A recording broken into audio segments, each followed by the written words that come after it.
Segunda-feira da 10ª semana do Tempo Comum. Eu sou o Padre Pedro Paulo e começamos agora mais um programa, a Bíblia no Mundo de Hoje. Este elemento tão importante que ouvimos através do Evangelho de São Marcos, que é a nossa referência do ano B, o Evangelho de São Marcos, que está digitado, né, através do Evangelho, do capítulo 3, versículos 20 a 35, que na sexta-feira começamos a ilustrar. Dizíamos então que a primeira cena, eu dizia que eram cenas transpostas, porque de um lado, Jesus e seus discípulos voltam de algum lugar, estão em Cafarnaum e lá eles vão pregar. Eles vão, mais uma vez, curar.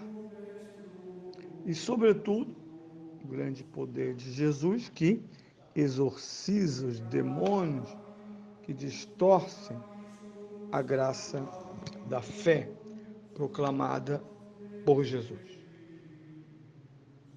São Lucas desenha uma situação curiosa. Tanta gente. Ora, tanta gente não significa nada. Você põe na placa da sua paróquia, fechada de meio-dia até as 4. Tchau. Não adianta vir aqui que vai estar tudo fechado. Você tem que adiar a sua necessidade, se adaptar ao horário de atendimento. Não, Jesus entende de outra maneira. Entende que ele deve se desdobrar. Desdobrar. E o texto diz como? Nem sequer podiam comer. Tal era a força e a demanda de um povo necessitado, faminto, sedento da ação curativa de Jesus. Isso provoca um outro fenômeno, que é a reação da Virgem e dos parentes de Jesus.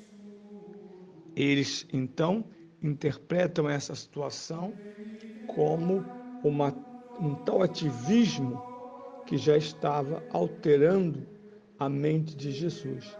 Ele está fora de si. E é dever da família atuar em situações de loucura testada de seus parentes, via o INSS. Não tinha como chamar o SAMU. Não, a família ia lá, buscava esse parente doente e cuidava dele. Muito bem. Jesus fora de si. Essa é a cena inicial.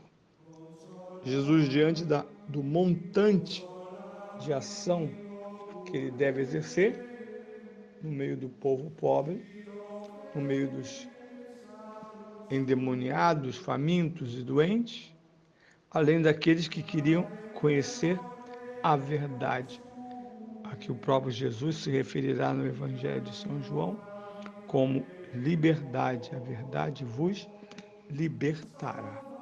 E sereis felizes se a praticardes. Muito bem, esse é o quadro inicial. Sobre este quadro, que redunda na ausência de um tempo pessoal para cuidar de si mesmo, a primeira reação vem da família. Ao dizer ele está fora de si, precisamos intervir. Precisamos tolher Jesus do seu meio para que ele não piore. Muito bom. Depois chega uma segunda interpretação maléfica. A primeira é o cuidado, às vezes mais emocional do que racional, porque eles não enxergam naquela ação de não parar, não descansar e não comer, uma missão que não tem hora de almoço, como nas nossas paróquias. Conclusão, os fariseus então entram no jogo, os escribas, que o acompanham por todo o território. Jesus é acompanhado por uma tropa de elite intelectual, teológica, que nos vários grupos sempre citados, escribas, fariseus, doutores da lei e sacerdotes, acompanham de perto a doutrina de Jesus. E hoje eles disparam com armas de grosso calibre. Eles evocam Beelzebul para explicar esse fenômeno de loucura. Em outras palavras, Jesus age assim porque está possuído pelos demônios. E mesmo lá onde os demônios são expulsos, os exorcismos de Jesus, mesmo lá, trata-se de uma ação unida a Satanás. É muito interessante como esse dado se expressa de modo tão brutal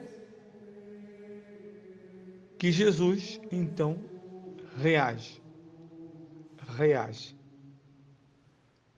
Como eu disse na sexta-feira, não os manda embora, nem faz declarações evasivas. Ele responde. E como ele faz?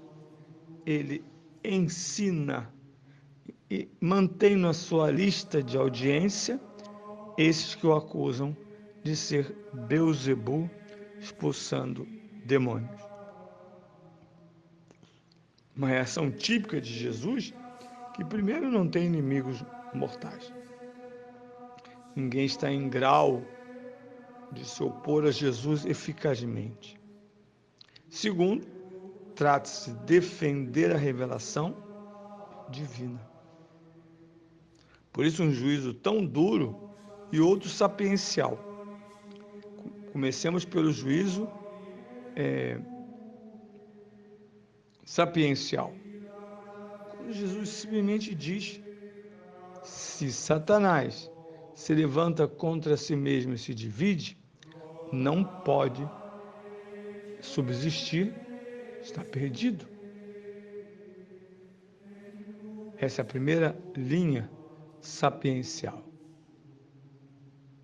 A segunda, mais prática, exemplos mais pragmáticos: a casa de um homem forte só pode ser roubada se esse homem estiver fora de serviço. No caso, a imagem é o homem forte amarrado. Ele não pode agir nem saquear a casa. Mas a grande argumentação, que tem um alto nível, um alto teor de questões fundamentais, é o fato que, contra o Espírito Santo, o pecado é eterno. É eterno.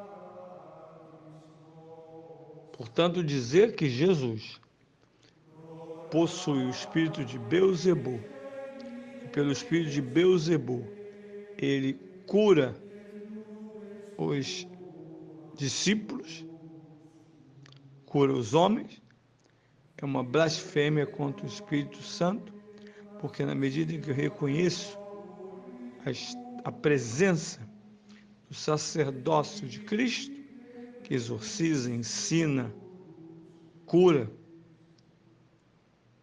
eu tenho então a ciência de que ali, no coração e na alma de Jesus Cristo, nosso Senhor, estão presentes os dons do Espírito Santo e não a loucura de atribuir a ação exorcista de Jesus a Satanás. Não terá perdão, porque sem o Espírito Santo não temos acesso ao Filho e nem mesmo ao Pai. Por isso o Espírito de santidade nos mantém uníssonos ao próprio Cristo.